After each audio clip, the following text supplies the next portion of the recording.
বন্ধুরা welcome to learning and writing channel. আজকের ক্লাসে আমরা শিখব 6 ঋতুর নাম। প্রথমে আছে গ্রীষ্মকাল। গ্রীষ্মকালটা আমরা কিভাবে লিখব? গয় রফলা দীর্ঘইকার, গয় রফলা দীর্ঘইকার গ্রী, মূর্ধন্য ষয় যুক্ত ম, কয়াকার কা লকাল, গ্রীষ্মকাল। আবারও খেয়াল করো বন্ধুরা, আমরা এটার বানান কিভাবে লিখব? গয় রফলা, গয় রফলা দীর্ঘইকার গ্রী, মূর্ধন্য ষয় যুক্ত ম, গ্রীষ্ম, কয়াকার কা লকাল, গ্রীষ্মকাল। এরপরে আছে বর্ষাকাল। এটার বানান আমরা কিভাবে লিখব? ব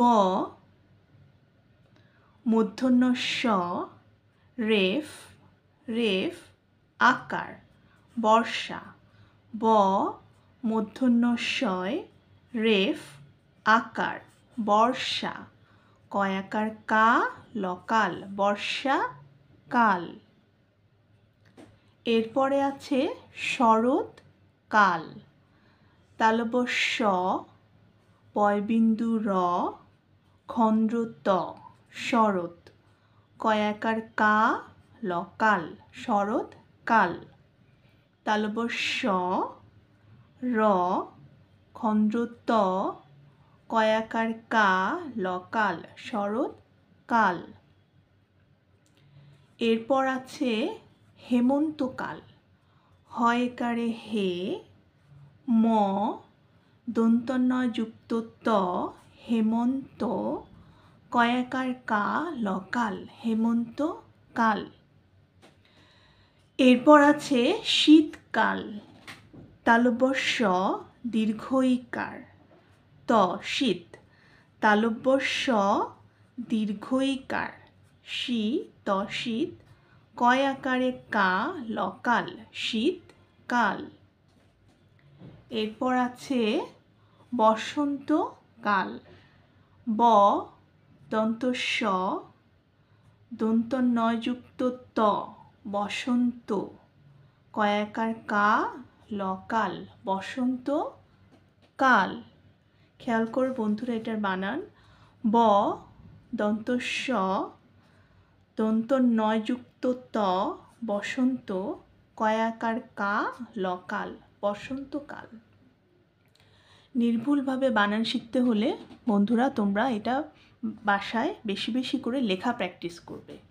যেমন গ্রীষ্মকাল, এটা অনেকের কাছে জটিল লাগতে পারে, এই জন্য তোমরা এটা বেশি করে লিখবে।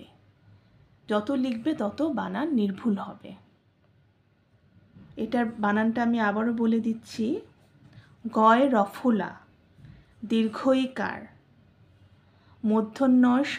মূর্ধন্য ষ যুক্ত ম, মূর্ধন্য ষ যুক্ত ম, গ্রীষ্ম, কয়াকার কা লকাল, গ্রীষ্মকাল।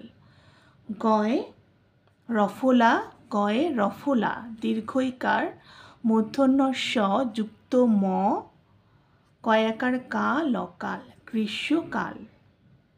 বর্ষাকাল। ব মূর্ধন্য স, ব মূর্ধন্য শয় রেফ আকার, ব মূর্ধন্য শয় রেফ আকার, বর্ষা, কয়াকার কা লকাল, বর্ষাকাল। বন্ধুরা তোমরা এভাবে বানান করে করে এবং বেশি বেশি করে বাসায় লিখে প্র্যাকটিস করবে, তাহলে তোমাদের বানান অবশ্যই নির্ভুল হবে।